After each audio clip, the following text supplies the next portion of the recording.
Fala galera, aqui é o Drake, e se depois de virar policial, você precisasse enfrentar criminosos mascarados que sempre estão 2 passos à sua frente, o que você faria? Começamos com o Cheong acordando. Ao começar o dia, vemos ele e a Lam conversando sobre os exames dela, que deram alguns apontamentos. Como a moça tá grávida, a ideia dele é que a gestante fique em casa, até poder voltar a trabalhar. Os dois logo se despedem, e mais tarde, vemos o Yu mandando seu time trabalhar direito, até que o papai do ano chega e se reúne com seu superior, que dá várias roupas de bebê pra ele. Elas são femininas, e o casal espera um menininho, mas o chefão não tá nem aí. Ambos falam sobre as novas reclamações contra o Cheong, que simplesmente se meteu no caso alheio, e prendeu os bandidos. Isso faz com que os colegas reclamem dele, e em seguida, toda a equipe se reúne pra falar da operação contra o Wong Kun. Esse maníaco é procurado há anos por vários crimes, e como agora o Sakana planeja negociar pó de pirlim-pim-pim com uma gangue vietnamita, é a hora perfeita de agir. A operação vai acontecer em breve, e todos precisam ficar espertos pra esse momento. Acontece que o inspetor recebe uma ligação, informando que essa operação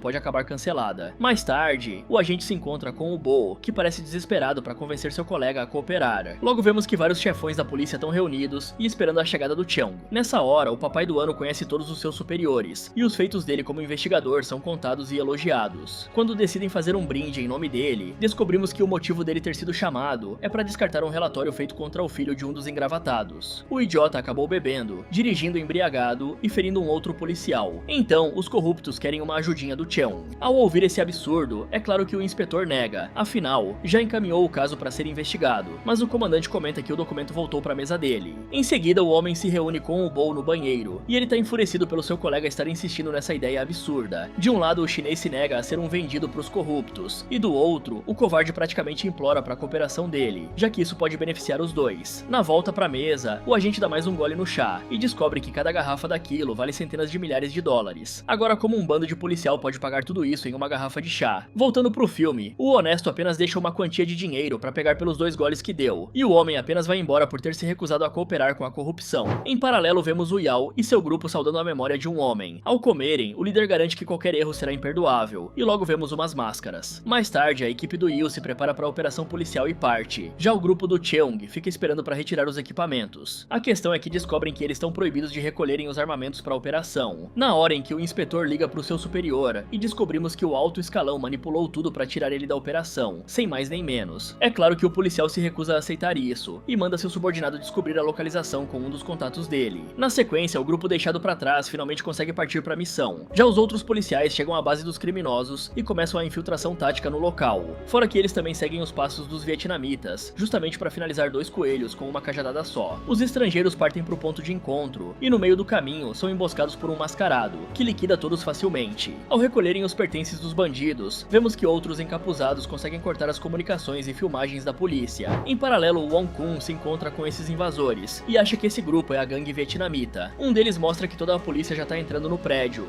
No momento em que o canalha confirma isso com seu subordinado, ele tenta a sorte com o líder dos mascarados, e os justiceiros dão um fim em todos ali. O restante dos capangas do Wong acaba entrando em confronto com a polícia, e o Yu decide entrar em ação. Logo de cara já nota um dos seus homens finalizado, e ele decide combater cada um dos bandidos. Mesmo conseguindo se virar, o capitão da missão é atingido 2 vezes, porém, ainda consegue se movimentar e derrubar outros inimigos. Um dos mascarados acaba sendo emboscado por vários agentes, que são explodidos impiedosamente. De longe, o Cheong nota que há algo de errado ali, e pra piorar, o Yu é cercado por esses vigilantes. Ele tenta combater cada um deles, só que logicamente é um esforço inútil. O que acaba restando é provocar e exigir que o líder deles retire a máscara. Nessa hora, o coitado se surpreende ao descobrir a identidade de cada um, até que é arremessado lá de cima por esse grupo. Esse desastre chega ao fim, e a outra equipe finalmente chega, mas é muito tarde, porque tudo já foi pelos ares. Vemos que o Yao se reúne com o Guai, e o homem se enfurece porque a ideia era apenas fazer o roubo, e não finalizar vários policiais. Eles saíram da cadeia recentemente, e precisam pegar leve, mas é nítido que o maníaco não liga pros conselhos do seu aliado mais velho. Ao voltarem pra base, os mascarados jantam, e o capitão deles divide as funções de cada um, já que vão precisar apagar seus rastros até o próximo serviço. Depois dessas ordens, o doidão quase parte pra cima de um dos seus subordinados, pelo fato dos comunicadores deles não terem funcionado durante a invasão. E antes de se separarem, todos brindam em memória do finado Bill.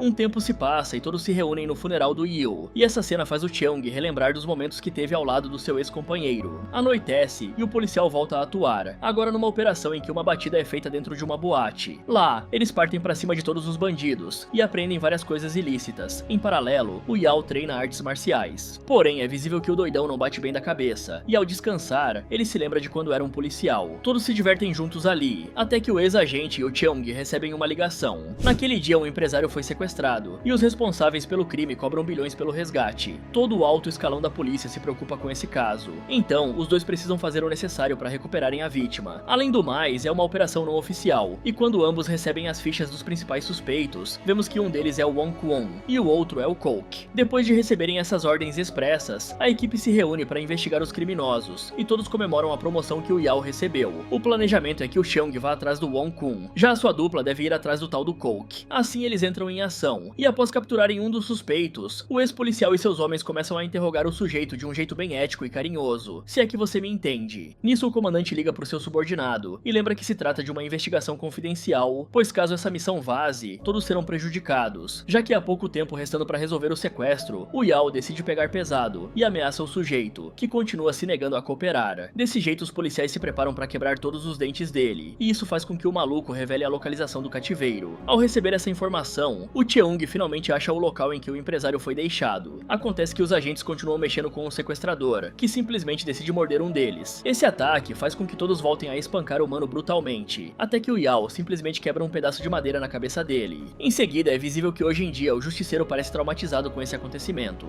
Agora vemos o Cheong e sua equipe invadindo um outro ponto de venda de pó de pirlim plim plim. O vendedor tenta fugir, apenas para ser emboscado. Eles pressionam o idiota, que no começo não responde, mas uns chacoalhões fazem o babaca revelar que conseguiu a mercadoria com o Guai. Voltando pra base, os investigadores descobrem que esse fornecedor saiu da cadeia há 6 meses. Desde então, esse canalha se instalou em uma região perigosa e criou um império do crime, recrutando várias pessoas, como refugiados. Sabendo disso, os policiais começam a discutir os próximos passos, e de um lado, um deles acha melhor seguir as regras e agir com cautela, pois o chefe não deu um mandato. Do outro, um dos homens simplesmente não liga pras regras, e deixa claro que eles precisam ir atrás do alvo o quanto antes. O problema é que isso gera uma discussão acalorada, daí sobra pro Cheong separar e mandar todos pra casa, já que estão em plantão há 20 horas. Em paralelo, descobrimos que o Yao notou que o seu ex-parceiro começou a investigar o Guai, ou seja, eles precisam dar um jeito de se esconderem. Por outro lado, o inspetor fica analisando o local em que o bandido se esconde, e de longe, vai notando o ritmo do lugar. Na hora de agir, o investigador pega seu colete, e ao entrar em ação, o maluco anda pelos telhados. Não demora muito pro gangster descobrir que há um policial atrás dele. O problema é que as palavras têm poder, e o besta é rendido. Acontece que a bandidagem começa a perseguir o Cheong, que precisa ficar atento com tudo e todos. Vemos o agente se esgueirando pelas vielas, até finalmente chegar até a base do Guai, que decide conversar com o policial. Se sentando com o mafioso, o homem explica que perdeu muitos colegas em uma missão, e tudo isso é culpa da farinha Yoki vendida por eles. Sabendo disso, a opção que o Cheong dá é que o criminoso coopere com as investigações, porque conseguirá uma pena menor se fizer isso. Mesmo recebendo essa proposta, o Guai é folgado e tenta subornar o inspetor, que na mesma hora recusa. Essa agressividade deixa todos em um impasse, e em uma brecha dada pelo policial, o procurado consegue sacar uma arma poderosa. Isso inicia um tiroteio generalizado entre todos ali, e vários vão sendo atingidos, até o ponto em que a cavalaria chega para ajudar o agente. Uma verdadeira guerra entre os oficiais, e a bandidagem começa, e num certo ponto, o policial acaba sendo encurralado, e obrigado a acabar com diversos inimigos de uma vez só. Continuando a perseguição, ele nota que o Guai tá tentando escapar, e rapidamente consegue alcançar o canalha, fazendo com que ambos entrem numa briga. O combate marcial vai ficando mais intenso até o ponto dos dois caírem no esgoto, e ainda durante a briga, o Cheong faz de tudo pro seu oponente dizer algo. Ele se recusa a cooperar, e ambos vão se espancando, porém o mafioso consegue escapar pras ruas. É claro que o inspetor segue o rastro dele, mas tudo acaba indo em vão no momento em que um homem atropela o procurado. Todo esse caos acaba criando uma operação policial de apreensão de milhões em substâncias ilegais, enquanto o grupo que ralou fica sem os créditos. Então, o que resta pro Cheong é voltar pra casa todo xoxo, capenga e sem um dente. Agora é torcer pra fada madrinha chinesa atender adultos e não se parecer com o The Rock, de preferência. Brincadeiras à parte, a sua esposa repara que seu esposo voltou todo estourado e vai confortar o homem. No dia seguinte, a gangue dos renegados volta ao memorial do Bill, e uma das lembranças do líder dela é o finado implorando pra ser ajudado. Em certo ponto, vemos o inspetor chegando ao memorial, apenas pra ser hostilizado pelos outros sujeitos. Os bandidos não só desrespeitam o homem, como também partem pra cima dele, e não permitem que o agente mostre seus sentimentos. Quem para a briga é o Yao, e os dois conversam sobre a vida, porque enquanto o Cheong será pai, o ex-presidiário perdeu a sua noiva. Durante anos, o inspetor tentou visitar seu amigo na cadeia, que recusou todas as visitas, e o investigador comenta sobre a operação da semana passada. O fato dos criminosos saberem de todos os passos da polícia e terem finalizado vários deles é bem suspeito. Então, é claro que o Yao não se entrega. Eles falam sobre o fato do Yu ter sido um policial por 30 anos, fora a questão de pode ter sido o professor do Cheong, assim como o policial foi pro seu ex-colega. Nessa hora, o criminoso comenta que a cidade não valoriza bons homens, tanto que o Bill também era uma boa pessoa, e acabou partindo dessa pra melhor. É claro que o policial garante que irá pegar todos os culpados, e o seu conhecido deseja sorte. Voltamos pro passado e descobrimos que o Cheong chegou a presenciar o Coke sendo finalizado. Essa finalização logicamente faz o oficial surtar com seus colegas, que simplesmente deram cabo do suspeito.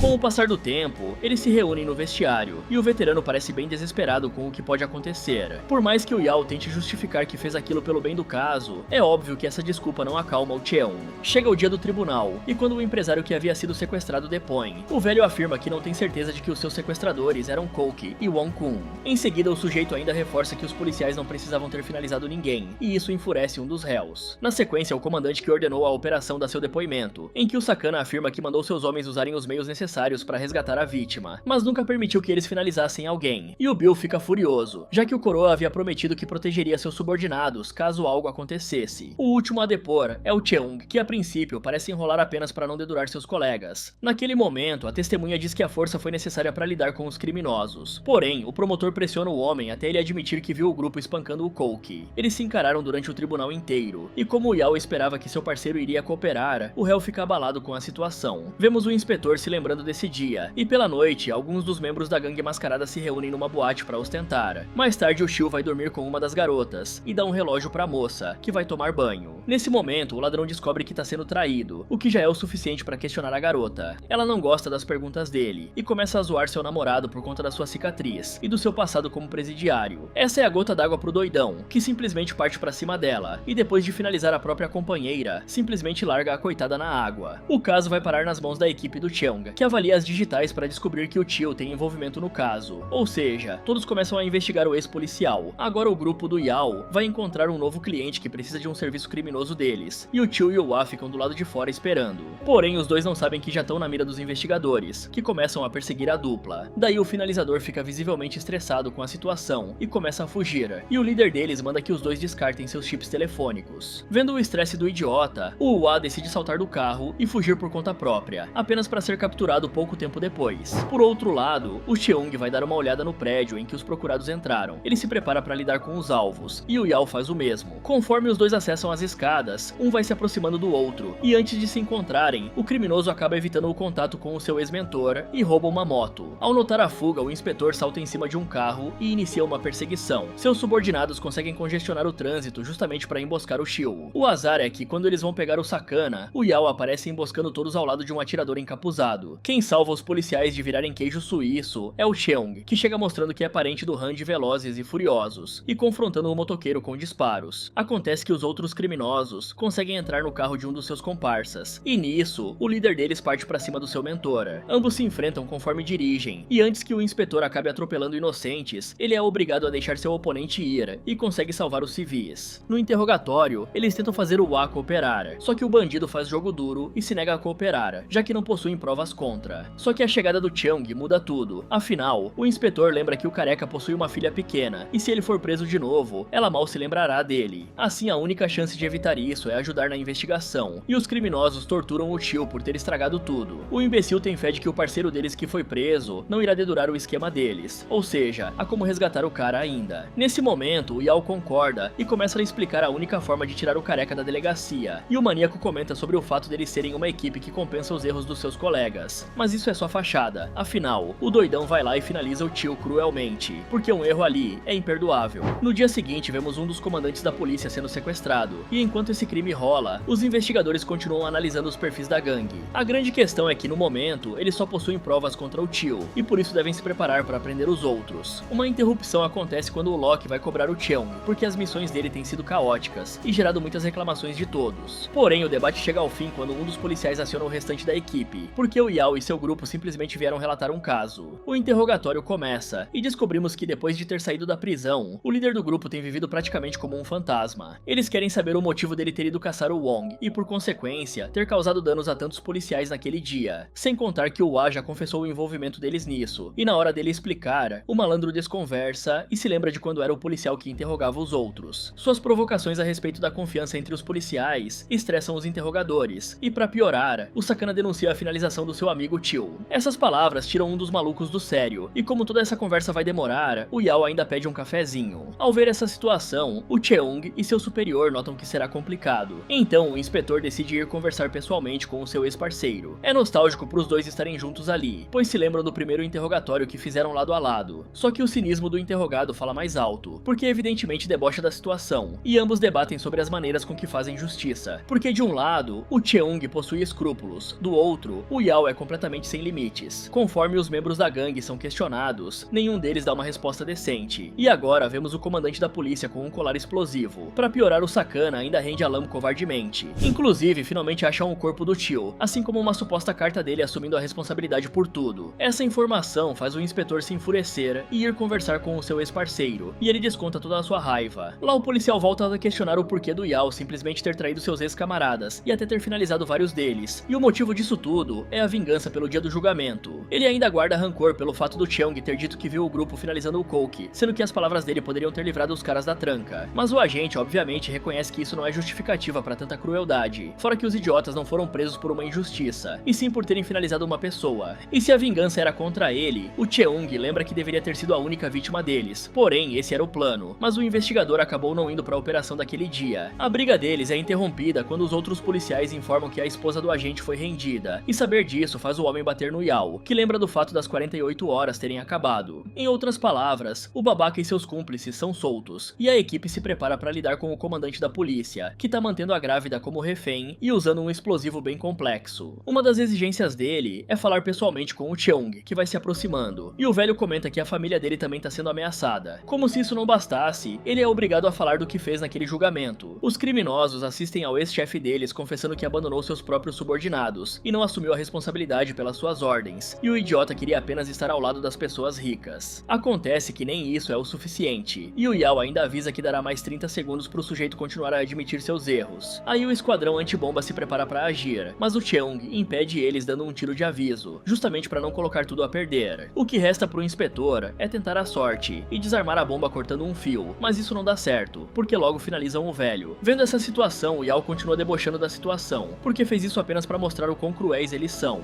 Do nada, o explosivo parece ser reativado mesmo com o senhor morto. O marido solta a sua esposa, e mesmo assim ambos acabam sendo atingidos pelo impacto da explosão. Mais tarde, ele se encontra no hospital esperando notícias da sua esposa, apenas para ser abordado pela corregedoria. Eles estão movendo um processo contra o Cheung por conta do disparo que fez contra o esquadrão antibomba, e até os companheiros do investigador tentam aliviar pro lado dele. É claro que o coitado não dá a mínima para isso, pois sua maior preocupação é a sua mulher e o bebê, que felizmente estão estáveis. Com essa notícia, o pai de família decide se entregar de uma vez. Em paralelo, vemos o Yao e a sua trupe chegando na base do outro criminoso, para acertarem de vez a parceria deles para a próxima operação. O sujeito possui todos os equipamentos necessários para um assalto milionário, mas o malandro se nega a fazer negócio com os bandidos. Afinal de contas, todos ali são procurados, e essa informação pode melar completamente o esquema deles. Vemos que o remédio para um louco é um louco e meio, pois os procurados não gostam dessa resposta, e simplesmente começam a finalizar todos ali. Eles espancam cada um dos capangas do mafioso, que é brutalizado pelo Yao. Enquanto essa invasão acontece, o Cheung chega pro seu julgamento, que será em uma audiência interna. Seu superior comenta que o inspetor será preso, se não tiver um bom motivo para ter atirado contra o esquadrão antibomba. Antes dele poder se explicar, toda a equipe aparece em defesa do investigador, e cada um ali defende a integridade do seu líder. Todos são tão leais que se oferecem para assumir a culpa junto com o Cheung, e nem sob a ameaça do veterano eles saem da audiência. É só com a ordem do capitão deles que todos se retiram. Aí, o pai de família explica que fez aquilo para salvar a própria esposa. Outra reflexão que o cara faz é que muitos entram na polícia para criar conexões e ganhar influência, mas ele tá ali apenas pela causa da sua vida. Seu objetivo é fazer justiça, e seu foco não é como ter menos trabalho, e sim como trabalhar de uma maneira mais eficiente, fora que o coitado lembra que deixou aqueles criminosos escaparem. Essas palavras convencem o coroa a adiar o julgamento dele em mais um dia, apenas para dar a chance dele conseguir solucionar o seu caso. Mais tarde, a perícia chega na última cena do crime deixada pelo Yao, e descobrem que um pendrive foi deixado ali, com informações sobre um roubo a banco. Então os investigadores se mobilizam e buscam apoio da polícia de Hong Kong. A questão é que o comandante babaca de lá apenas debocha do grupo. Além de desacreditar da informação deles, também zoa o Cheung por ele ter desobedecido seus superiores. Nessa hora tá rolando uma conferência no banco, e o grupo do Yao entra disfarçado para conseguir invadir, e logo consegue render o mesmo velho que foi sequestrado há anos. Conforme conseguem invadir o prédio, os sacanas usam o engravatado como álibi, para estar ali, até precisarem apagar alguns seguranças. Entrando no cofre, eles começam a pegar todo o dinheiro. O coroa tenta se desculpar por ter prejudicado os criminosos durante aquele tribunal, mas essas desculpas são inúteis, e a resposta do Yao é uma bala na testa. Na saída do edifício, os dois rivais acabam se encarando, fazendo com que uma perseguição intensa se inicie no meio da cidade. E é impressionante que nenhum figurante foi atropelado nisso. Mas beleza, bora continuar com o filme. Num certo momento, a gangue para no meio da rua e decide confrontar os policiais, que são recebidos por uma saraivada de disparos. Esse tiroteio generalizado acerta agentes e civis, e o Cheung vai avançando e pressionando o seu inimigo, até o ponto em que duas granadas são arremessadas contra ele, e o impacto delas faz o coitado sair voando violentamente. Já um dos seus subordinados confronta um dos criminosos. O problema é que o mocinho acaba ficando na piora, e é o inspetor que consegue se recompor e dar cabo do bandido. Já outro agente persegue o outro gangster pra dentro de um ônibus. Lá o canalha tá usando uma criança de refém, e pra piorar, ainda segura uma granada, o que faz o policial tentar apaziguar a situação e negociar. Nesse momento o bandido acaba distraído, apenas pro oficial partir pra cima dele. O explosivo acaba sendo arremessado no chão, e por sorte, o malandro consegue jogar o idiota contra a granada, e fazer com que o besta absorva todo o impacto. Sobram apenas o Yao e um último comparsa, que confrontam a tropa de choque no meio de uma estação. Seu camarada acaba sendo atingido, e conforme o Cheung se aproxima, o ferido decide se sacrificar para dar a brecha pro seu parceiro conseguir fugir. Após esse ataque, Kamizaki e o inspetor perseguem o último criminoso, até que acabam indo parar dentro de uma igreja. Descobrimos que o maníaco também acabou com a própria namorada quando saiu da cadeia, e como não há mais como conversar com ele, ambos decidem acertar as contas. O combate começa e o louco parte pra cima com duas facas. Já o Cheung se defende com um bastão retrátil, e a luta deles é bem equilibrada. Em certos momentos, o investigador fica por um fio de ser finalizado, só que sua habilidade marcial ajuda a escapar, e os dois vão se batendo com brutalidade. Aos poucos, o Yao vai sendo superado, até o ponto de apelar e pegar uma marreta, que felizmente não acerta o policial. Com uma barra de ferro, o pai de família equilibra a situação, e no meio da confusão, os dois acabam derrubando uma estátua de gesso. A poeira faz a brecha perfeita pro psicopata tentar furar o Cheung, que é obrigado a se defender com a própria mão, e com muito custo, o homem consegue quebrar o braço do inimigo. Após essa briga, eles se lembram dos seus momentos juntos, e o que levou os dois até esse ponto. Só que a essa altura já tá tudo acabado, porque o restante dos policiais chega pra deter o Yao de uma vez por todas. Quando o seu ex-parceiro sai andando, o maluco questiona se o papel dele seria invertido, se naquele dia fosse o Cheung que interrogasse o Kouki. Como o ex-policial se nega a se entregar, ele decide pular em cima das vigas de ferro da estátua e dar um fim a isso tudo. No fim, o pai de família vai embora depois de ter acertado essas contas de uma vez por todas. Fala galera, será que o Cheung será julgado e demitido da polícia? Me contem aí nos comentários. Se você quer ver outros filmes como esse, é só clicar em um desses vídeos que estão aparecendo na tela. Muito obrigado por assistir e até o próximo.